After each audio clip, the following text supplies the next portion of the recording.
جنوب وزیرستان میں وانا کیڈٹ کالج پر دہشت گردوں کا حملہ ناکام، سیکیورٹی فورسز کا فیصلہ کن کلیئرنس آپریشن، تمام طلبہ اور اساتذہ کو ریسکیو کر لیا گیا۔ حملے کے دوران 525 کیڈٹ سمیت 650 افراد موجود تھے۔ کالج کے اندر چھپے 3 خارجی دہشت گردوں کے خلاف آپریشن، تینوں خارجیوں کا تعلق افغانستان سے بتایا جا رہا ہے۔ دہشت گرد ٹیلی فون پر مسلسل افغانستان سے ہدایات لے رہے تھے۔ گزشتہ روز افغان خوارج نے کالج کے مرکزی گیٹ پر بارود سے بھری گاڑی ٹکرائی تھی۔ 2 خوارجیوں کو موقع پر جہنم واصل کر دیا گیا تھا۔ وزیر دفاع خواجہ آصف کا پاک فوج کو خراج تحسین، کہا کہ سلام ہے مادر وطن کے محافظوں کو جو قوم کے نونہالوں کا حفاظتی حصار بنے۔ وانا کیڈٹ کالج دہشت گرد حملے کی سی سی ٹی وی فوٹیج سامنے آ گئی۔ کالج کے گیٹ پر خودکش دھماکہ کیا گیا۔ دھماکے سے کالج کا مرکزی دروازہ مکمل طور پر منہدم ہو گیا۔ قریبی عمارتوں کو بھی نقصان پہنچا۔ سیکیورٹی ذرائع کا بتانا ہے کہ دہشت گردوں کے مکمل خاتمے تک سیکیورٹی فورسز کا آپریشن جاری رہے گا۔ کیڈٹ کالج 8 کلاس اسٹوڈنٹ یم اب میشی کیم نن 5 بانجه عمله وشوله پدا کې پاکستان آرمی د میشي ډیره قرباني وکړه ماشاءالله میش ټول اسټوډنټ محفوظي پاکستان آرمی زندہ باد۔ میرا نام رومان خان ہے اور میں وانا کیڈٹ کالج میں 10th کلاس میں پڑھتا ہوں۔ دہشت گردوں کا سامنا ہوا تھا، کیڈٹ کالج پر حملہ کیا تھا۔ ہماری فورسز کی بروقت کارروائی پر دہشت گرد مارے گئے اور ہم سارے کیڈٹ محفوظ ہیں ماشاءاللہ۔ پاکستان زندہ باد، پاک آرمی پائندہ باد۔ وانا کیڈٹ کالج میں دہشت گردوں کے بزدلانہ حملے کے خلاف طلبہ کے حوصلے بلند۔ طالب علم نے کہا دہشت گرد چاہتے ہیں کہ بچوں کو تعلیم سے محروم رکھ کر اپنے شیطانی خیالات نافذ کر سکیں۔ مقامی افراد نے کہا کہ افغانستان میں موجود طالبان رجیم پختونوں کو تعلیم سے محروم رکھنا چاہتی ہے۔ فوج نے بروقت کارروائی کر کے سینکڑوں طلبہ کو ریسکیو کیا۔ اسلام آباد میں بھارتی اسپانسر فتح خوارج کا بزدلانہ وار، G11 کچہری کے قریب خودکش دھماکہ، 12 افراد شہید، پولیس اہلکاروں سمیت 36 زخمی ہوئے۔ C C T V footage G T V news کو موصول۔ مبینہ خودکش بمبار کا سر مل گیا۔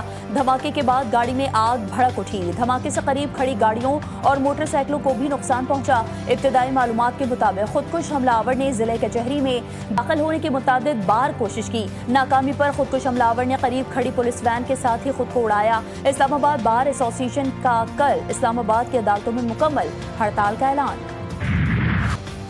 خودکش حملہ آور باجوڑ میں رہائش پذیر تھا۔ حملہ آور پیر ودھائی سے موٹر سائیکل پر G11 کچہری پہنچا۔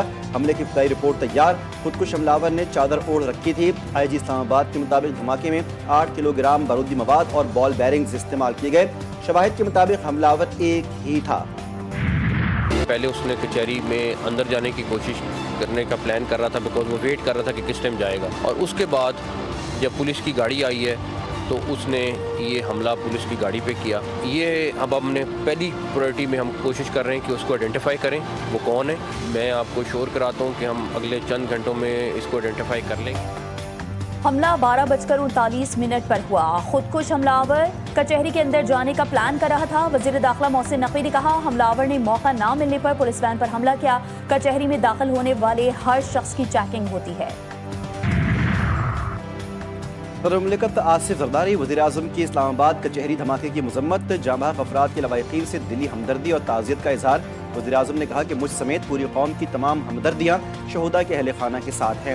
دھماکے کے ذمہ داروں کے کیفر کردار تک پہنچا کر ہی دم لیں گے۔ ریاست کو جو ہے وہ اس کو ایک پیغام سمجھنا چاہیے کہ اس وقت افغانستان میں بیٹھے دہشت گرد جن کی افغان حکومت جو ہے پشتنائی کر رہی ہے، وہ اس جنگ کو جو ہے اس کا جو ٹیمپریچر جو ہے انہوں نے انکریز کر دیا ہے۔